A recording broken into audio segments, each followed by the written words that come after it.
I stood in the courtroom, my hands trembling as the judge's gavel came down with a thunderous crack that seemed to split the air itself. The words that followed would change everything. Forgery, fraud, criminal investigation. My mother's face went white as a sheet, and Vanessa, my older sister, let out a strangled sob that echoed through the silent room. Damien, Vanessa's boyfriend, who had sneered at my daughter countless times, stared down at his expensive shoes like they held all the answers he desperately needed. But this wasn't the beginning of my story. This was justice finally after years of being invisible in my own family. If you're here listening to my story, please take a moment to like this video, subscribe to the channel, and drop a comment below telling me if you've ever felt like an outsider in your own family. Your support means everything, and I read every single comment. Now, let me take you back to where it all started, to the day the earth literally shook beneath my feet and everything I thought I knew came crashing down. The ground started moving at 3:47 in the morning. I know the exact time because I was staring at my phone, checking my bank account for the 100th time that week, trying to figure out how to stretch $37 until payday. The notification glowed in the darkness. Available balance, $37.42. I'd been doing the math in my head, calculating gas money to get to work, lunch money for Lily's daycare, maybe enough left over for a box of pasta and some jar sauce for dinner.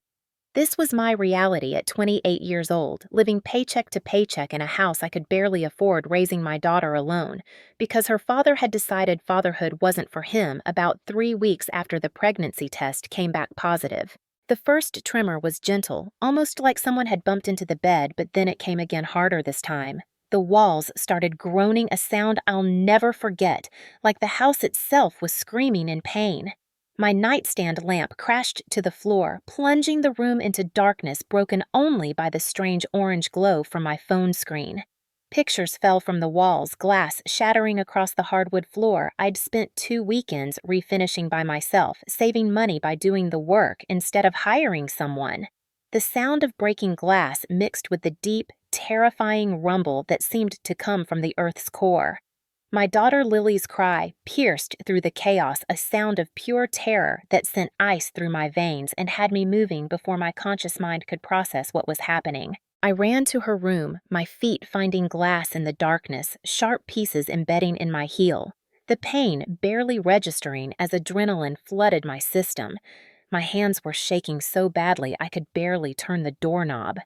Lily was sitting up in bed, her fox-stuffed animal clutched to her chest so tight her little knuckles had gone white.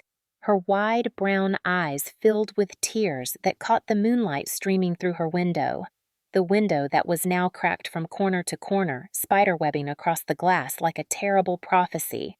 She looked so small in that moment, so vulnerable, wearing her favorite purple pajamas with stars on them that were getting too short in the legs because kids grow so fast, and I'd been putting off buying new ones because money was tight. "Mommy!" she sobbed, reaching for me with arms that trembled. "What's happening? Make it stop!" Her voice broke on the last word, and something in my chest cracked along with it. I grabbed her, pulled her close, and we huddled together in the doorframe as everything I'd worked so hard to build literally fell apart around us. I could smell her strawberry shampoo mixed with the acrid scent of fear and dust. The shaking seemed to last forever, each wave worse than the last, the house creaking and groaning like it might collapse on top of us at any second. I pressed my face into Lily's hair and whispered the words every parent says in moments like this, the lies we tell to keep them calm. "It's okay, baby.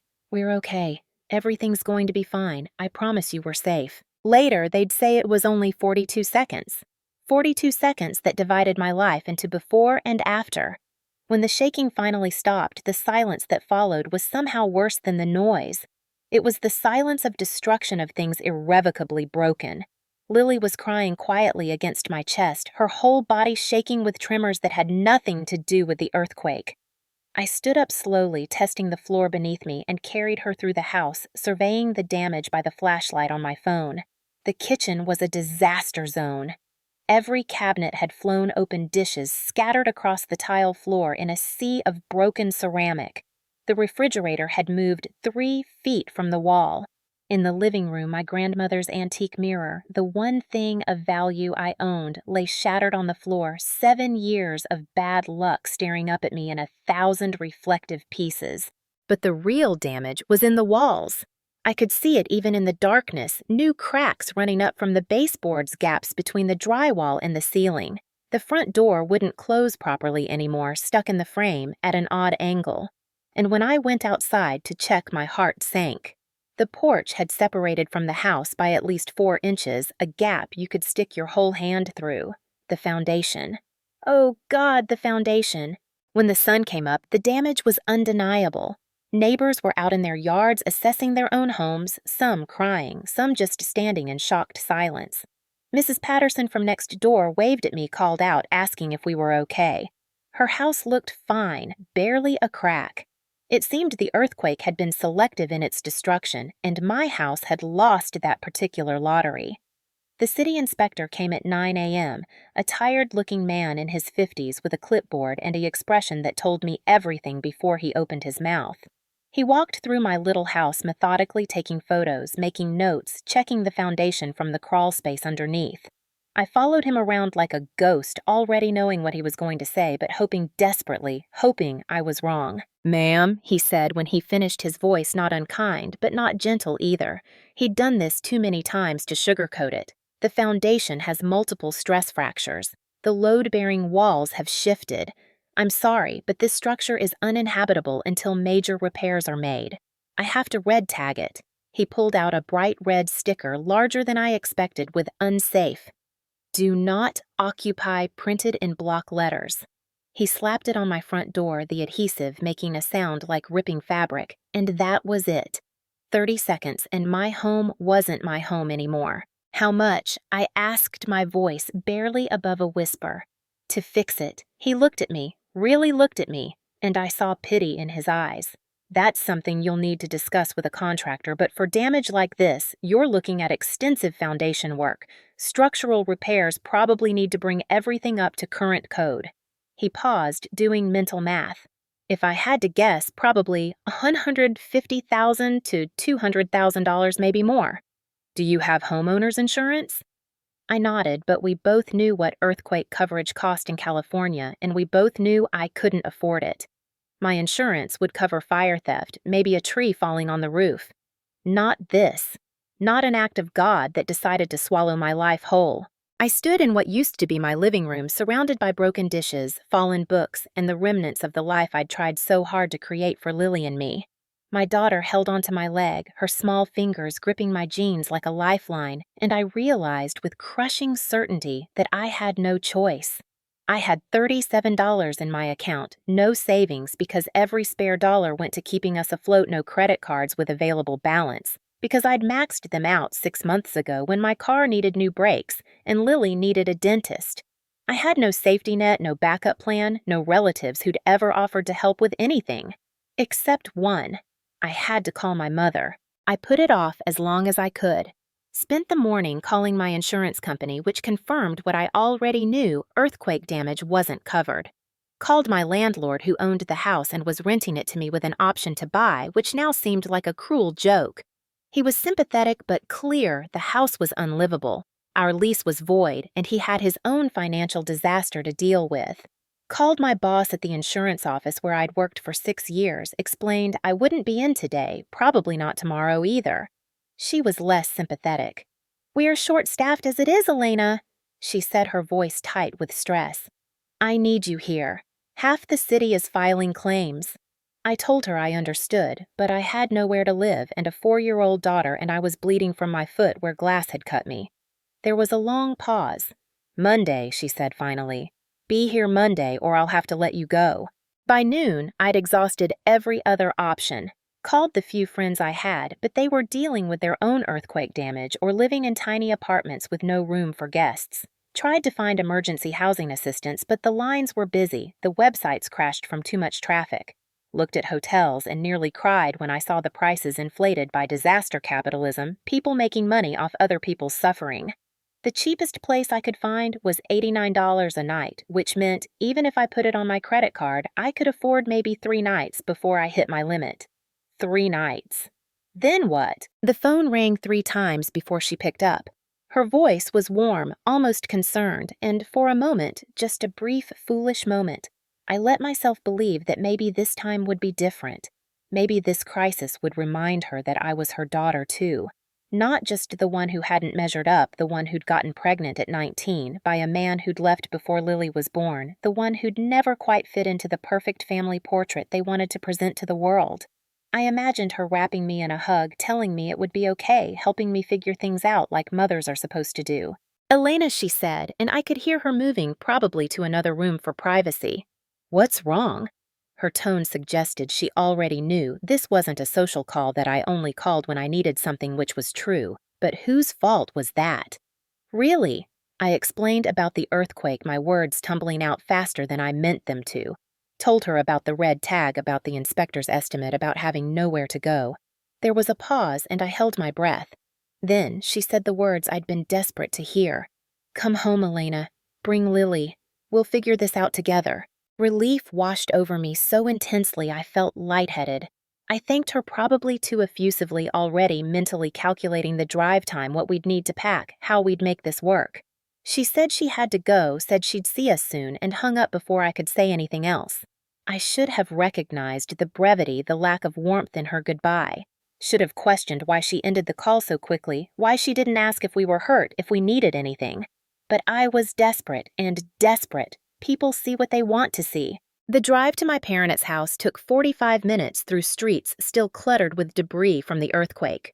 Broken tree branches, pieces of buildings, a car that had been crushed by a fallen awning. The whole city looked wounded, like something had reached down from the sky and shaken us all to see what would fall apart. Lily sat in her booster seat in the back, swinging her little legs and asking questions about Grandma's house in that innocent way 4-year-olds have. Like, the world is still fundamentally good, and people are fundamentally kind. Is Grandma's house big? She asked, hugging her fox. Will I have my own room? Can we stay there forever? Each question was a tiny knife in my heart because I didn't know the answers, and I was afraid of what they might be. I gripped the steering wheel and told myself this would be okay. It had to be okay. I had $37 in my bank account, nowhere to live, and a daughter who needed stability. My pride would have to take a back seat to survival. I'd grown up in that house, spent 18 years there. Surely they could give us space for a few weeks while I figured things out. Surely blood meant something. My parents lived in a nice neighborhood, the kind with HOA rules and manicured lawns and houses that all looked vaguely the same.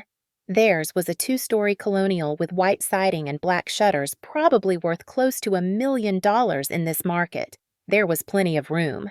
4 bedrooms, 3 bathrooms, a finished basement. Vanessa and her kids stayed there sometimes, sleeping in the guest rooms when she needed a break from single parenting, which was often.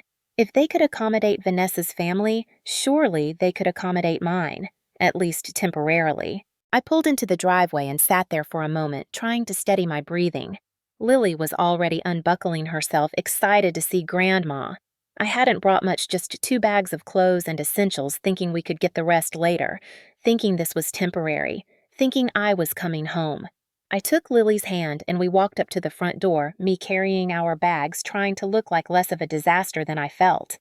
The door had a new wreath on it, autumn leaves, and tiny pumpkins, very Pinterest perfect, very much my mother. My mother opened the door with a smile that didn't quite reach her eyes. She'd always been beautiful, even at 62, with her silver hair perfectly styled in a bob that probably cost $200 at the salon she went to every 3 weeks, like clockwork. Her makeup was applied with the precision of someone who'd spent decades perfecting an image foundation, hiding any imperfections. Lipstick in a shade called rosewood that she swore was the only color that worked with her skin tone. She was wearing cream-colored slacks and a cashmere sweater, the kind of outfit that said casual but cost more than my weekly grocery budget. She looked at me, and for a second I saw something that might have been genuine concern. Her eyes swept over me, taking in my unwashed hair, the t-shirt I'd slept in, the blood stain on my sock from where I'd stepped on glass. "Elena," she said. "Not honey, not sweetheart, just my name." Then her gaze dropped to Lily, who was standing slightly behind me clutching her stuffed animal, and everything changed. The smile didn't just fade. It evaporated like morning dew under a harsh sun. Her lips pressed into a thin line, and I saw her shoulders tense in that way they always did when she was about to deliver bad news dressed up as practicality. Her hand tightened on the door frame knuckles going white, and she didn't step aside to let us in. Just stood there blocking the entrance to the house I'd grown up in, looking at my daughter like she was an unwelcome solicitor. Vanessa appeared behind her, my older sister, who'd always been everything I wasn't. Blonde, where I was dark-haired 5'8", where I was 5'4" confident, where I was uncertain married at 22 to a man who worked in tech before divorcing him and upgrading to Damien. She was wearing yoga pants that probably cost $100 and a tight-fitting top that showed off the body she maintained with a personal trainer and regular spin classes. Her hair was in a high ponytail, her nails were perfectly manicured, and she had that glow that comes from regular facials and never having to worry about making rent. She took one look at the scene at me, standing there with my daughter and our hastily packed bags, and I saw it. That look! The one I'd seen my whole life. The one that said I was less than a burden and embarrassment. She didn't even try to hide it this time. Her perfectly manicured hand came up to our mother's shoulder, and she leaned in, whispering something I couldn't quite hear but could absolutely understand from the way my mother's expression hardened. I heard fragments, not a good time, the kids inappropriate. My stomach dropped. I'd been naive to think this would be different. Nothing was ever different with them. Then Damien emerged from the living room, and whatever small hope I'd been clinging to shattered completely.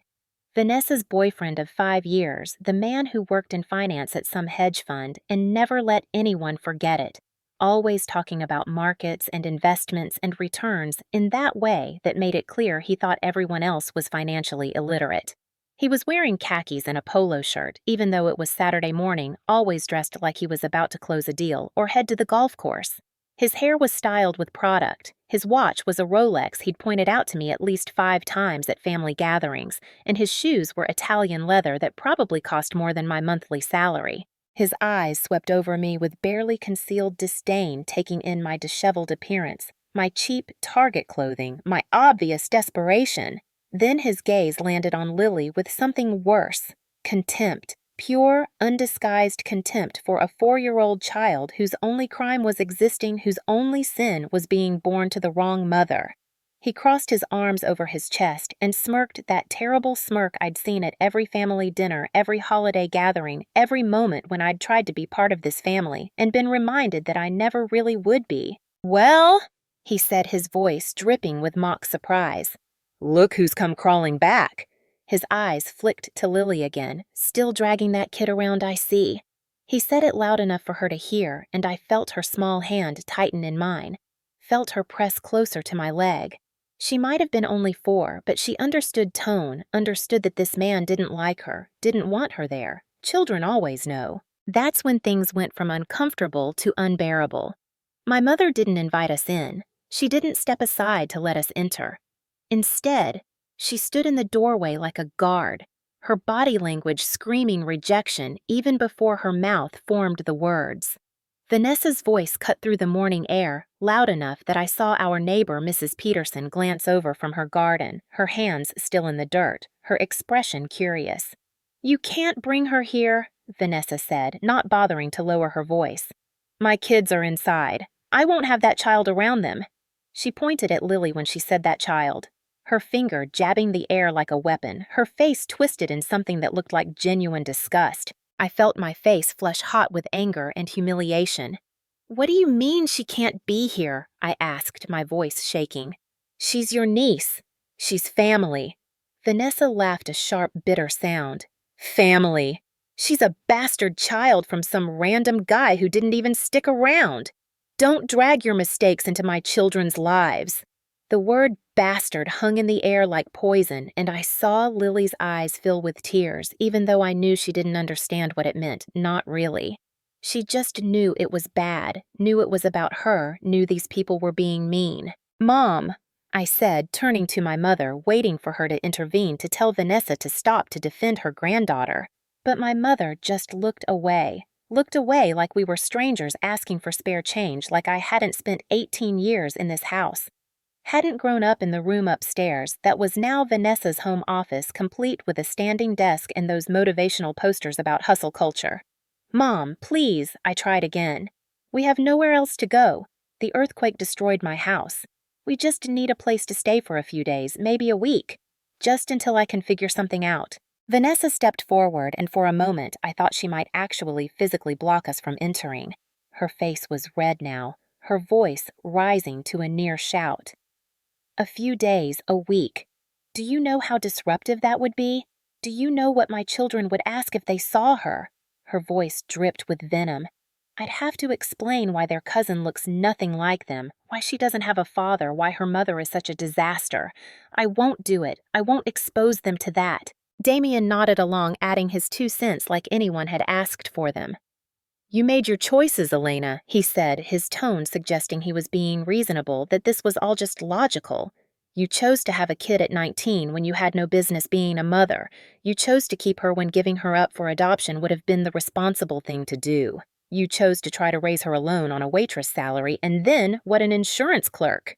He scoffed. "You've been playing single mother martyr for years, and now you want us to bail you out." His words were carefully chosen to wound, and they hit their marks perfectly. I felt tears burning behind my eyes, but I refused to let them fall. Not in front of these people, not in front of Lily, who was now openly crying, her face pressed against my leg, her small body shaking with sobs. I looked at my mother one more time, giving her one last chance to be what a mother should be. One last chance to show that I mattered, that Lily mattered, that blood and history and family meant something. But she just shook her head slowly, her lips pursed like she'd tasted something bitter. "I'm sorry, Elena," she said, but the words were empty. "It's not a good time. Vanessa's right. The children would be confused. And honestly, we just don't have room right now." The lie was so transparent, it was almost funny. They had a 4-bedroom house. They had a finished basement. They had plenty of room. What they didn't have was love. What they didn't have was decency. Vanessa took it further. She actually reached out and put her hand on Lily's shoulder, not gently, and tried to push her back toward me, toward the car, away from their perfect, unblemished home.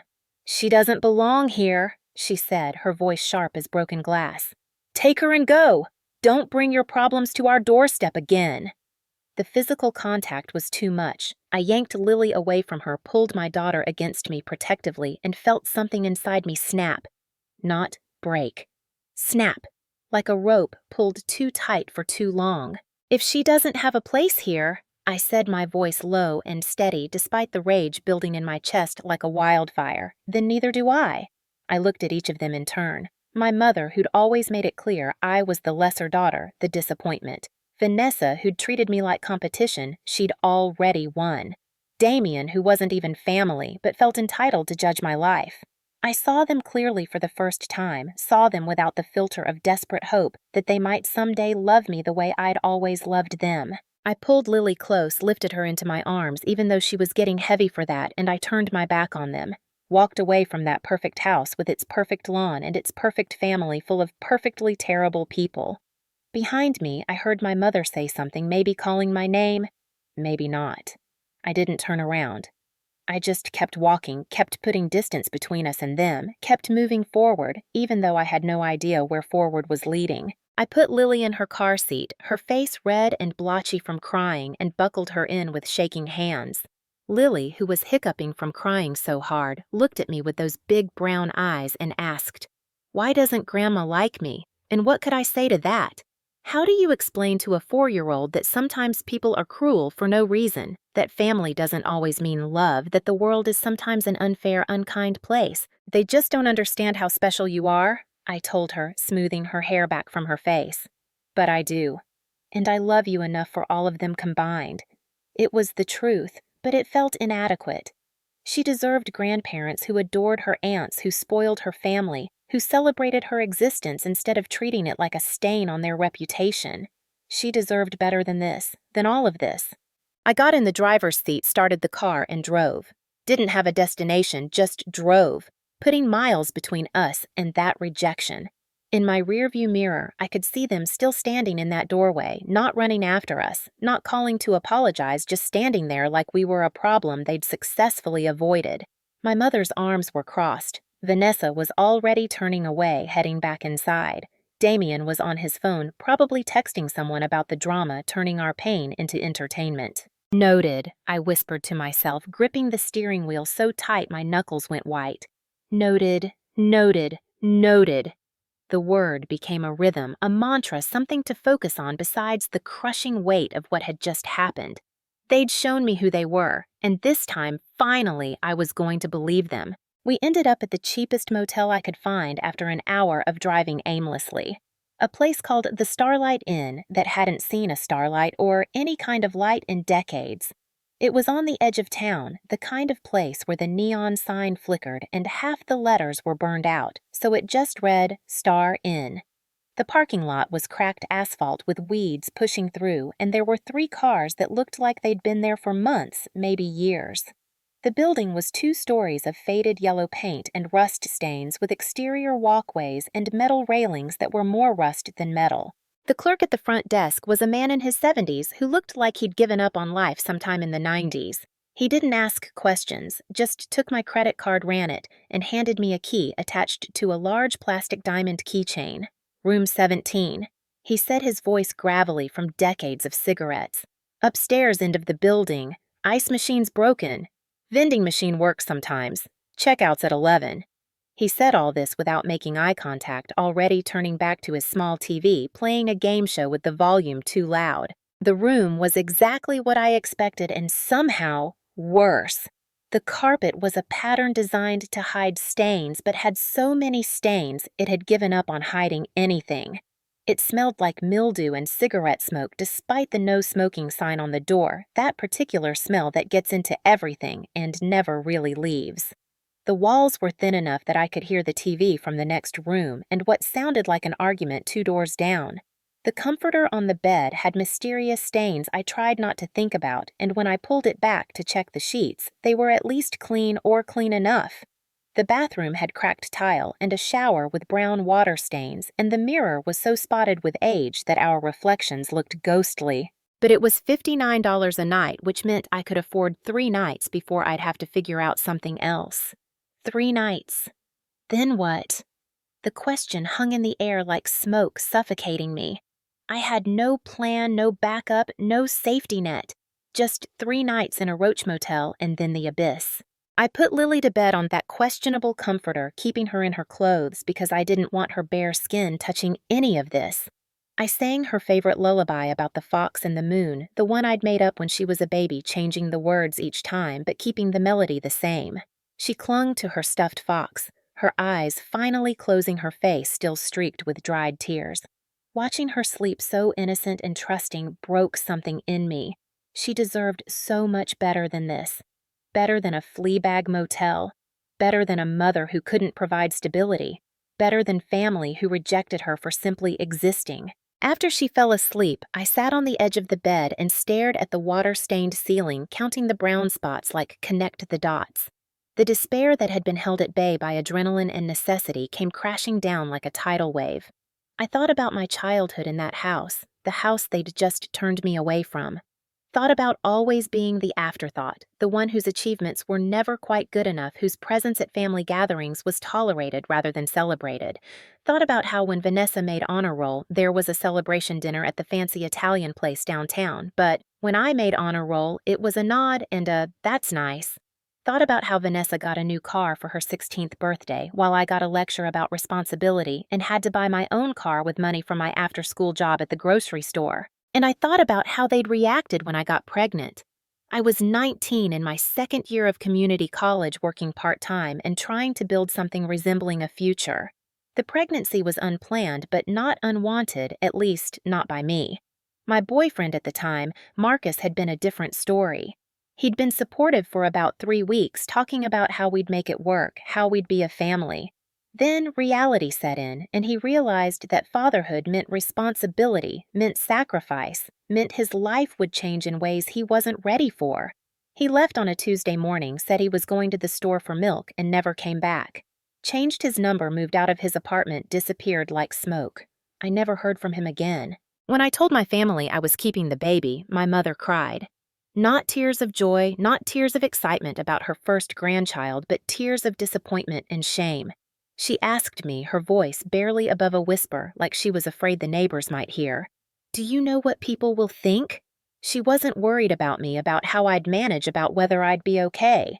She was worried about her reputation, about what her friends from church would say about how this reflected on her. Vanessa had been worse. She'd just gotten engaged to her first husband, a software engineer who made good money and checked all the boxes of what success looked like. She was planning a wedding that cost more than some people's yearly salary, obsessing over flowers and centerpieces and whether the napkins should be ivory or cream. My pregnancy was an inconvenience in her perfect narrative. She didn't want a visibly pregnant bridesmaid in her photos, so she uninvited me from the wedding party. Made up some excuse about needing to cut costs, about having too many bridesmaids already, but we both knew the truth. My father, usually quiet and passive, had suggested adoption several times. Kept bringing it up like it was a reasonable compromise, like I was being selfish for wanting to keep my own child. There are so many families who can't have children. He'd said, his voice gentle but his words cutting. Families who could give this baby everything you can't. A mother and a father, financial stability. He'd meant well, maybe, but what I heard was, "You're not good enough. This child deserves better than you." But I kept her. Had her at a free clinic with a midwife because I couldn't afford a hospital birth, and my insurance from my part-time job was bare bones. Dropped out of college because I couldn't afford daycare and classes. Moved into the cheapest apartment I could find, a studio with bars on the windows in a neighborhood where you heard sirens every night. Worked whatever jobs I could get that would accommodate a baby, eventually landing at the insurance office where I'd been for 6 years now, slowly working my way up from receptionist to claims processor. It wasn't much, but it was something. And through all of it, my family kept their distance. They'd see us on holidays sometimes when they couldn't avoid it. Christmas, Thanksgiving, birthdays if they remembered. But there was always a coldness, always a sense that we were outsiders. Lily's birthday gifts were generic and thoughtless toys clearly grabbed last minute from whatever store was convenient. Meanwhile, Vanessa's kids got elaborate presents, expensive things. Gifts that came with receipts showing their value. The message was clear. Some grandchildren matter more than others. My phone buzzed around midnight, pulling me from my spiral of memories. A text from my Aunt Carol, my mother's sister who lived 2 states away. Heard about the earthquake. Hope you're okay. Thinking of you. That was it. No offer to help, no invitation to come stay with her, just empty words that cost nothing and meant less. I turned my phone face down on the nightstand on top of the gouged wood that looked like someone had stubbed out cigarettes on it and made a decision. I was done expecting anything from these people. Done hoping they'd suddenly see me, see Lily, as worthy of their love and support. Whatever happened next, I'd figure it out on my own. Like I always had. Like I always would have to. I must have fallen asleep at some point because I woke to sunlight streaming through curtains so thin they might as well not have existed. Lily was still sleeping, curled up with her fox, looking peaceful in a way that made my chest ache. I checked my phone. 6:47 a.m. 17 missed calls. 12 from my mother, 5 from Vanessa. No voicemails. Just calls like they thought I'd answer, like they thought I owed them that. I deleted the call log and got up, my body aching from sleeping in my clothes on that terrible mattress. The next morning, I called in sick to work. I couldn't exactly show up to my job at the insurance office with Lily in tow, and I couldn't afford daycare without a place to live first. My boss, Patricia, a perpetually stressed woman in her 50s with gray roots that never quite got touched up and coffee stains on most of her blouses, sighed heavily into the phone. "Elena," she said, her voice tight with the particular stress of someone dealing with an earthquake insurance crisis while understaffed. "You know what it's like here right now. We're drowning in claims. Everyone's calling. I need all hands on deck." She paused, and I could hear papers shuffling, phones ringing in the background. "I can give you today, but you need to be back Monday. No exceptions. If you're not here Monday, I'll need a doctor's note, and honestly, I don't know how much longer I can accommodate this kind of absence." I promised her I'd be there Monday, hung up, and wondered how I'd possibly manage that. It was Friday. That gave me 3 days to find housing childcare a miracle. I looked at Lily still sleeping and felt the weight of responsibility crushing me. She depended on me for everything: food, shelter, safety, love. And I was failing at all of it. Failed at having family who cared. Failed at having a stable home. Failed at being the kind of mother who could protect her child from the harsh reality that sometimes the world is cruel and unfair and doesn't care that you're trying your best. Lily woke up around 8, her face puffy from crying the night before. She looked around the motel room with confusion, taking in the stained carpet and the peeling wallpaper and the smell that no amount of air freshener could hide. "Mommy," she said, her voice small, "can we go home now?" And I had to tell her we didn't have a home to go to. Not yet. But soon, I promised, hating myself for the lie. Very soon we'll have a new home that's even better.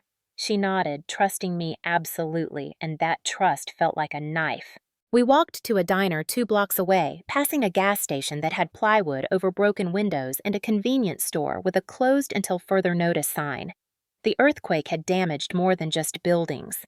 It had fractured the whole neighborhood's sense of normal. The diner was called Rosie's, a 24-hour place with cracked red vinyl booths and a laminate counter that was probably older than I was. The waitress, a woman in her 60s with kind eyes and orthopedic shoes, took one look at us and seemed to understand something. She brought Lily a coloring sheet and crayons without being asked, gave us extra napkins, and didn't comment on how I studied the menu carefully, clearly calculating what I could afford. I ordered Lily chocolate chip pancakes and orange juice breakfast of champions, I told her, trying to keep my voice light, trying to be cheerful despite everything. She smiled at me, syrup already on her chin after the first bite, and said, "I love you, Mommy. These are the best pancakes ever." Those words, spoken with such simple sincerity, gave me more strength than anything else could have. She loved me. Whatever I was failing at, I hadn't failed at that. I was still her hero, still her whole world. I had to be worthy of that. Had to figure this out. For her. After breakfast, which cost me $14.37, including tip, leaving me with $23 in my account, I sat in the parking lot and did what I'd been putting off. I made a call that would change everything. Maya Chin had been my co-worker for 2 years at the insurance office. She worked in a different department handling commercial claims while I handled residential, but we crossed paths daily. She was one of the few people at the office who'd ever asked about Lily, who'd remembered her birthday, who'd once brought in homemade cookies when I mentioned Lily loved snickerdoodles. We'd had lunch together a few times, talked about our kids, about the challenges of single parenting, about lives that felt like constant struggles against a world that wasn't built for people like us. But we weren't close friends. Didn't hang out outside of work. Didn't know each other's deepest secrets or darkest fears. So when I called her, my voice shaking as I explained my situation, I half expected her to make excuses. To say she was sorry, but she couldn't help. To offer empty platitudes about hoping things worked out. Instead, she said 4 words that nearly made me cry. "Give me your address." What I asked, confused, thrown off by her directness. "Your address. Where you're staying right now. Give it to me. I'm coming to get you. Both of you." Her voice was firm, decided, like this wasn't even a question, like helping me was the most obvious thing in the world. "Maya, you don't have to," I started, but she cut me off. "Elena, shut up and text me the address. I'll be there in an hour." And she hung up before I could protest further. I sat there staring at my phone, not quite believing what had just happened. A coworker, someone who barely knew me, was dropping everything to help, while my own family, people who'd known me my entire life, had slammed the door in my face. Maya showed up 57 minutes later in her sensible Honda Civic, her daughter Chloe bouncing in the back seat. Maya was in her mid-30s, Chinese American, with long, dark hair, usually pulled back in a practical ponytail. She dressed sensibly for work, but today she was in jeans and a comfortable sweater, looking like she'd dropped everything to come get us. Which she had. Chloe was 6'2" years older than Lily, with pigtails and a gap-toothed smile and energy that radiated out of her like sunshine. When she saw Lily, her face lit up. "You can be my sister today," she announced with the absolute certainty that only children have about these things. Maya helped us load our bags into her trunk, and I noticed she'd brought a grocery bag filled with snacks and juice boxes for the girls. Goldfish crackers, fruit snacks, apple juice, all the kid essentials. She'd thought of everything in the hour it took her to get here. We drove to her apartment in comfortable silence, the only sound the girls in the back seat already chattering away like they'd been friends forever, like this was a playdate instead of a rescue mission. Maya lived in a modest two-bedroom apartment in a safe neighborhood, the kind of place with a community pool and a playground and street parking that was usually available. The building was nothing fancy, just standard beige stucco with brown trim, but it was clean and well-maintained and the exact opposite of the Starlight Inn. Inside her apartment was warm and lived in, decorated with photos of Chloe and colorful artwork clearly done by a child's hand. The furniture was mismatched but comfortable, the kind of home that prioritized function and feeling over aesthetics. There were books everywhere, kids' books mixed with adult novels, and a basket of toys in the corner that Chloe immediately steered Lily toward. "You can stay as long as you need," Maya said as she showed me the pull-out couch in her living room. It wasn't much, but it had clean sheets that smelled like lavender detergent and pillows that were actually soft. Chloe's already excited to have a sleepover buddy. She gestured toward the bedroom where we could hear the girls already deep in some imaginary game involving stuffed animals and a very dramatic rescue mission. I tried to protest, to say we couldn't impose to maintain some shred of pride or dignity, but Maya held up a hand, stopping me. "Elena," she said, her dark eyes serious behind her practical glasses, "I know what it's like to need help. When Chloe's dad left when I was drowning in bills and fear and the terror of being alone with a baby and no support system, my sister took us in.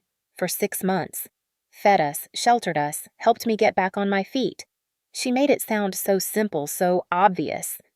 This is what people do. We help each other. And honestly," she added, her lips quirking in a small smile, "I could use the company. And Chloe's been begging for a sibling for years. This is like a trial run." She made it sound so simple, so obvious, and I realized with a sharp pain that this near stranger was treating me with more kindness than my own family had. More than my mother, who'd looked at us with ice in her eyes. More than my sister, who'd called my daughter names and pushed her away. More than my aunt, who'd sent empty well wishes instead of actual help. Maya, who owed me nothing, was giving me everything. That night, after the girls were asleep in Chloe's room in sleeping bags, like this was the world's best slumber party, Maya and I sat at her small kitchen table drinking tea. She'd made us both chamomile with honey in mismatched mugs that said things like, "World's okayest mom" and "Coffee first, adulting second." She asked me about my family, and I found myself telling her everything. Started from the beginning, from being the afterthought child, from watching Vanessa get everything while I got scraps. Told her about the pregnancy, about how they'd reacted, about years of subtle rejections and not so subtle disappointments. About today, about standing on their doorstep with nowhere else to go and being turned away. Maya listened without judgment, her face growing more incredulous with each detail. When I told her about Vanessa calling Lily that child, about Damien suggesting I should have given her up for adoption, about my mother looking away instead of defending us, Maya actually put her mug down hard enough that tea sloshed onto the table. "That's abuse, Elena," she said quietly. "Emotional abuse. The fact that they're your family doesn't make it okay. It actually makes it worse. Family is supposed to be safe. They're supposed to be the people you can count on when everything falls apart." Her words hit me like a physical blow because no one had ever named it before. I'd always thought I was too sensitive, too demanding, expecting too much. Every time I felt hurt by them, I told myself I was overreacting, being dramatic, making mountains out of molehills.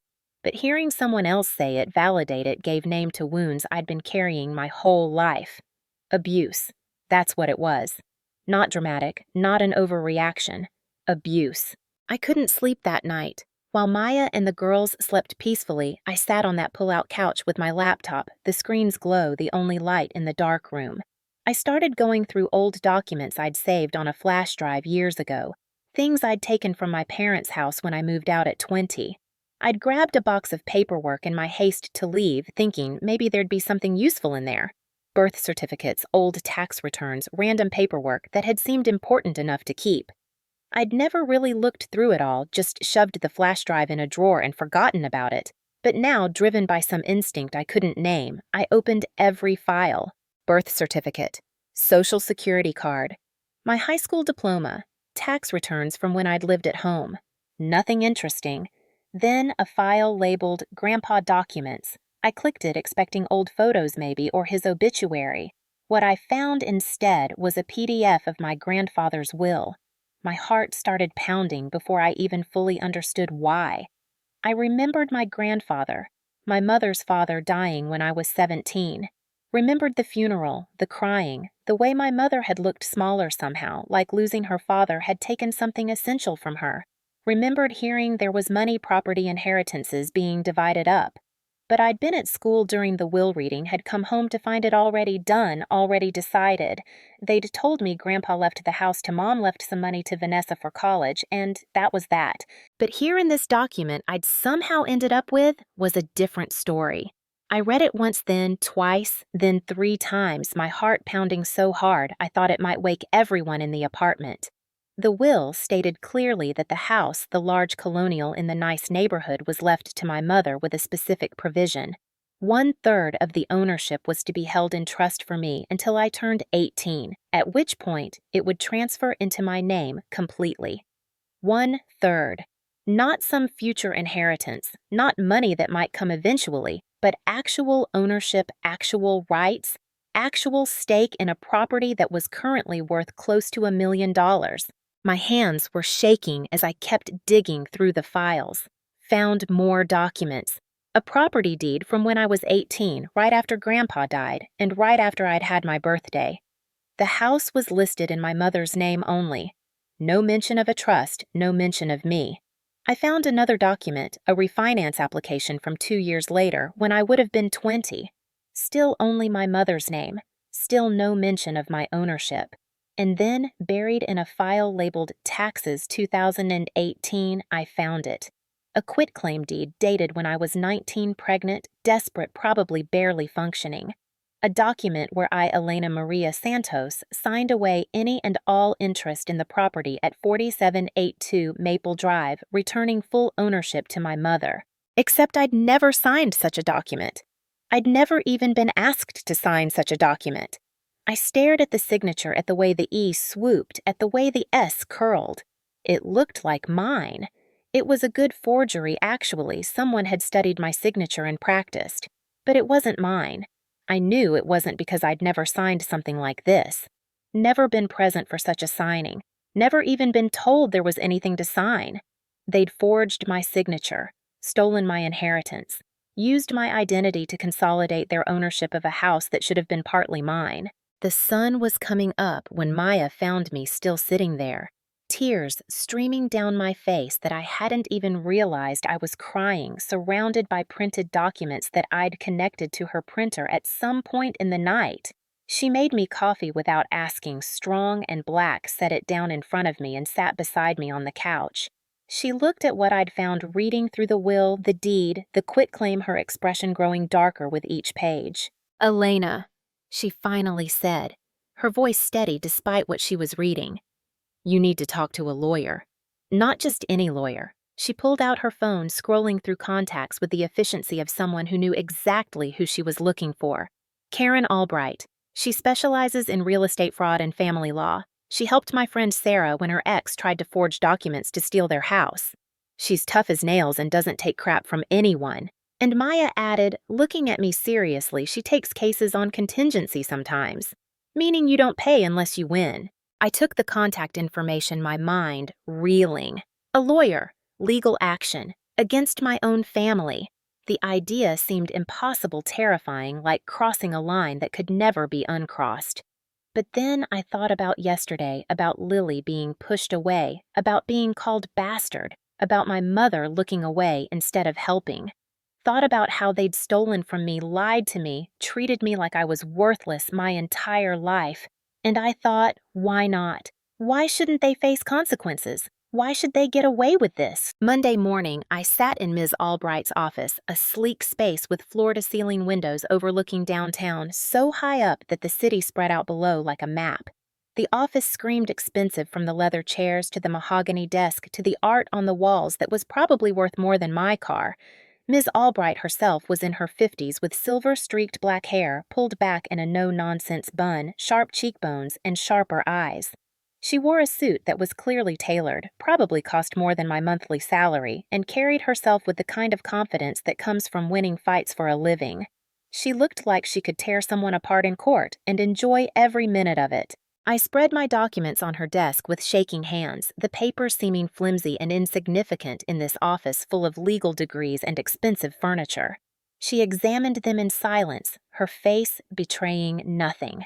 Her eyes moved across each page, methodically taking notes on a legal pad in handwriting too small and precise for me to read from my side of the desk. After what felt like hours, but was probably only 15 minutes, she looked up at me. When she spoke, her voice was matter-of-fact, almost casual, like she was discussing the weather instead of my life. "This is forgery," she said simply.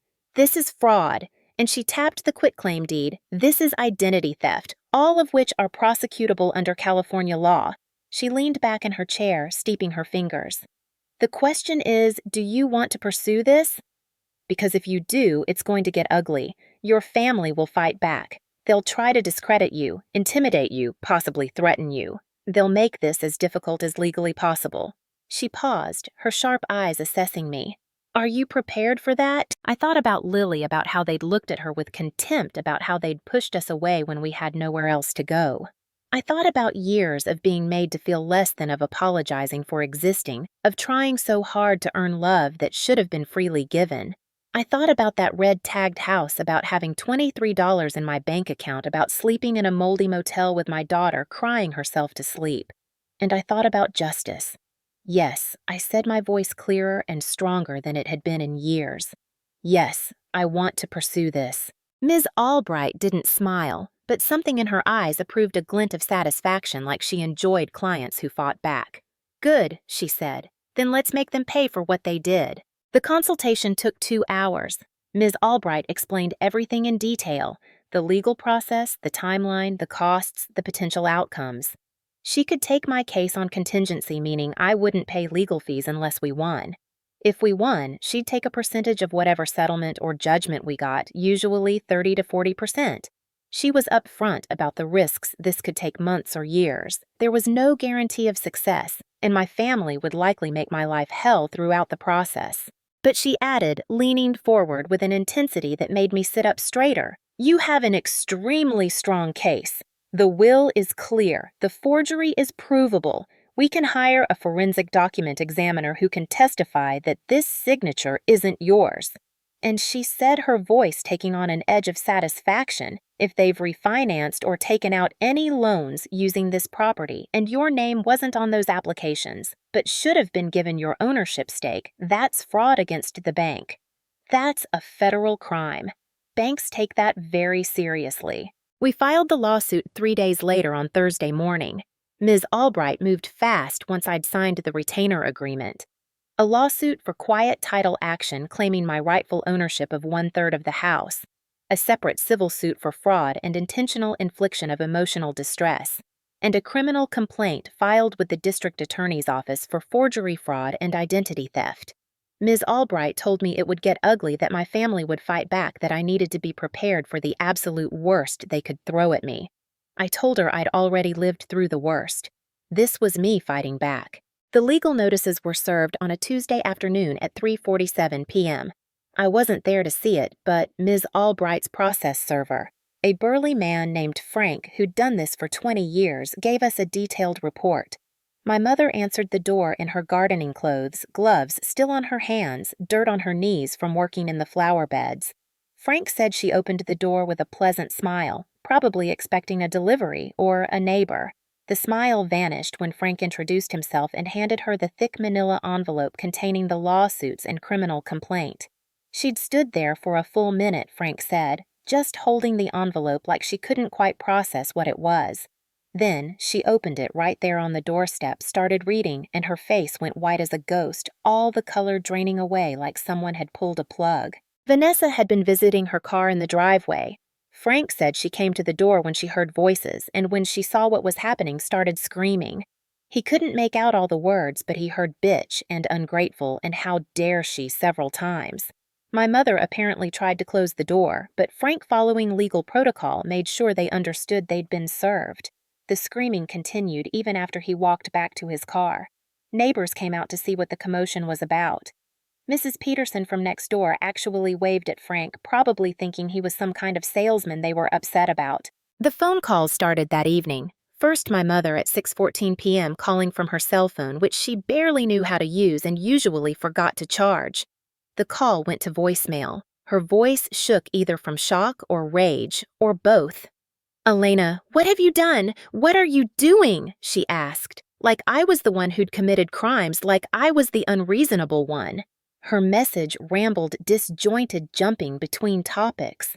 Something about family loyalty, about not airing dirty laundry, about how could I do this to them, about the neighbors, seeing everything, about what would people think. At no point did she apologize. At no point did she admit wrongdoing. Just shock and anger that I'd dared to fight back. Then Vanessa called at 6:47 p.m. and her message was pure venom. "You're trying to destroy this family, you ungrateful, selfish bitch! How dare you!" Her voice was so loud it was distorting the phone's microphone. "You've always been jealous of me, always wanted what I have, and now you're trying to steal from Mom. This is disgusting. You're disgusting. I hope you know what you've done. I hope you can live with yourself, 'cause no one else in this family ever wants to see you again." More calls. My father at 7:23 p.m., his voice quiet and disappointed, like I'd let him down personally by daring to point out they'd committed crimes. He didn't say much, just asked me to call him back. Said we could work this out. Said there must be some misunderstanding. The misunderstanding being that they thought they could get away with it forever. And then Damien at 8:15 p.m., because of course Damien had to weigh in, even though he wasn't family and had no stake in any of this. "That kid of yours will never be part of this family," he said, his voice cold and precise. The voice of someone who thought about their words carefully to make them cut deeper. "You're fighting a losing battle, Elena. These lawyers are expensive. You can't afford this. You're going to bankrupt yourself chasing something you'll never get, and in the end, you'll have nothing. Give up now before you embarrass yourself further. Do yourself a favor and drop this ridiculous lawsuit before you lose everything." I saved every message, forwarded every text to Ms. Albright. She called me that night after I'd sent her the recordings. "Good," she said, and I could hear the smile in her voice. "They're panicking. They're making mistakes. Never interrupt your enemy when they're making mistakes. Keep saving everything. Every call, every text, every email. It's all evidence of harassment. We can use it." In the first week after serving the papers, they called 37 times. I know because I counted. I didn't answer any of them. Just let them go to voicemail, saved the messages, forwarded them to my lawyer. Some messages were threats. Some were attempts at guilt. Some were bizarre ramblings about family and loyalty and duty. None of them were apologies. None of them were admissions of wrongdoing. Just panic and anger that their crimes were coming to light. Ms. Albright told me they'd try a different approach after they talked to their lawyer, which would probably take a week or two. They'll offer to settle, she predicted. Don't take it. Not yet. Let them sweat. Let them realize how serious this is. She was right. 9 days later, my mother called from a different number, one I didn't recognize, so I actually answered thinking it might be important, might be work, or Lily's daycare, or something urgent. "Mom," I said, my voice uncertain, thrown off by the unknown number. "Elena, honey," she said, her voice saccharine sweet, dripping with fake maternal concern in a way that made my skin crawl. "I'm so glad you answered.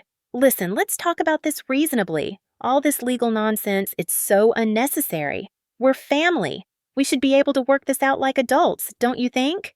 Her voice was so sweet it could have caused cavities so fake, I wondered if she even heard herself. I said nothing, just listened, my jaw clenched tight. "I know you've been struggling since the earthquake," she continued when I didn't respond. "I know money is tight. What if we bought out your claim?" She paused for effect, like she was about to offer me the deal of a lifetime. "Say $50,000, that's a lot of money, Elena. That would help you get back on your feet, wouldn't it? You could get a new place, buy Lily some nice things, make a fresh start, and we can put all this ugliness behind us."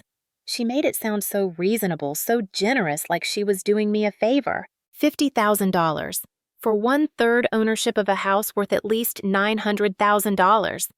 They really thought I was that stupid, that desperate. Or maybe they just thought so little of me that they assumed I'd take whatever scraps they offered, like a dog grateful for table scraps from a feast it wasn't invited to. Math, that made sense if you valued me at about 17 cents on the dollar of what I was actually owed.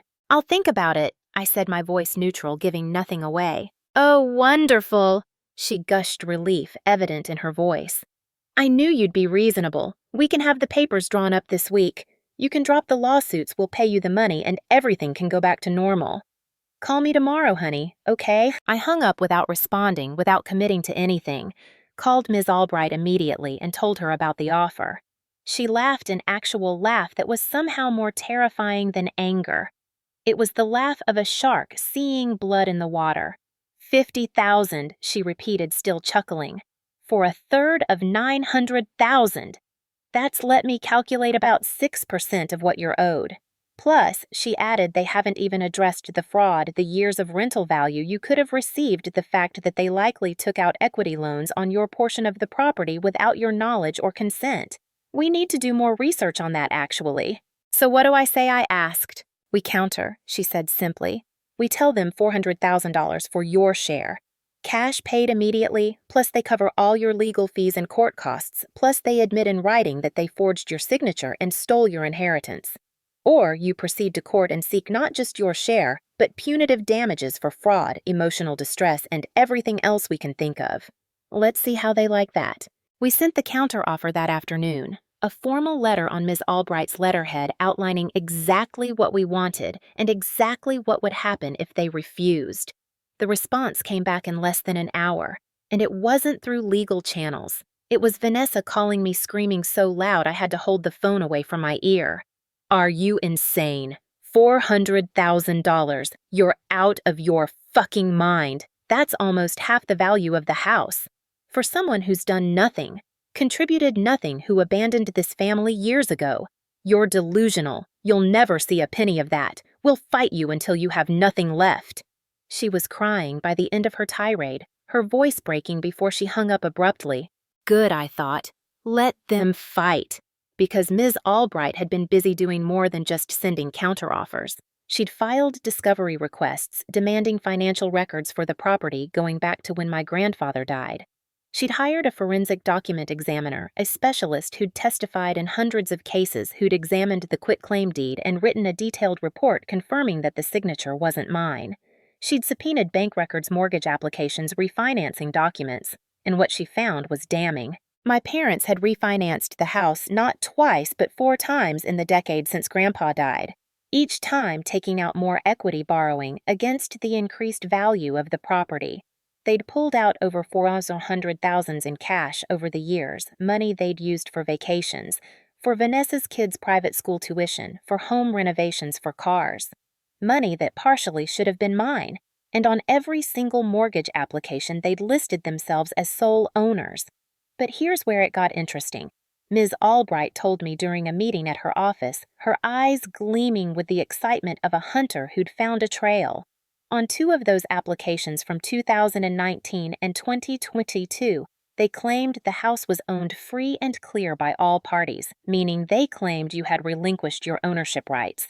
To prove that to the bank, they had to provide documentation. Guess what documentation they provided? The forged quitclaim deed, I said, understanding dawning. Exactly, Ms. Albright confirmed. Which means they didn't just commit fraud against you. They committed bank fraud. They misrepresented ownership to financial institutions to secure loans. That's a federal crime, Elena. The FBI investigates bank fraud. And banks, she added with satisfaction, have much better lawyers than your family does and much less patience for this kind of thing. But most damning of all, Ms. Albright found emails. Somehow, incredibly, they'd kept email records going back years, either through their email provider's servers or through backups. The emails between my mother and Vanessa discussing what to do about Grandpa's will. Emails from shortly after his death when I was 17, planning how to handle the trust provision. Emails that showed clear intent. One email from my mother to Vanessa dated about a month after Grandpa's funeral. I don't think we should tell E about the trust provision. She's too young to handle property ownership, and knowing her, she'll just make a mess of things. Let's wait until she's more mature. Maybe when she's 25 or 30, We can manage it for her until then." A response from Vanessa agreed. Plus, she's probably going to ask for money constantly if she knows. Better if she doesn't know about it at all. We can revisit this in a few years. Then, more damning, an email from my mother when I was 19, shortly after Lily was born. E is a complete mess right now. She can barely take care of herself, let alone a baby. The last thing she needs is to know about property ownership. I think we should just have her sign a quitclaim, tell her it's some kind of formality for tax purposes. She won't read it carefully, she trusts us. Then we won't have to worry about this anymore. And Vanessa's response: "Good idea. Make sure she's stressed and distracted when she signs. Less likely to ask questions. Except they'd never even asked me to sign. They'd just forged it. Either they'd chickened out on asking me directly, or they'd decided forgery was cleaner than manipulation. Either way, the emails showed clear documented intent to defraud me. Ms. Albright had them all printed out, highlighted, organized into a timeline. Reading them was like watching a car crash in slow motion, seeing exactly how they'd planned to rob me, seeing it spelled out in their own words, seeing that they'd never intended to give me what was rightfully mine." The preliminary hearing was set for 8 weeks after we filed. During those 8 weeks, my family launched a campaign to destroy me. It started subtly. Posts on social media about ungrateful children, about false accusations, about how painful it was to be betrayed by family.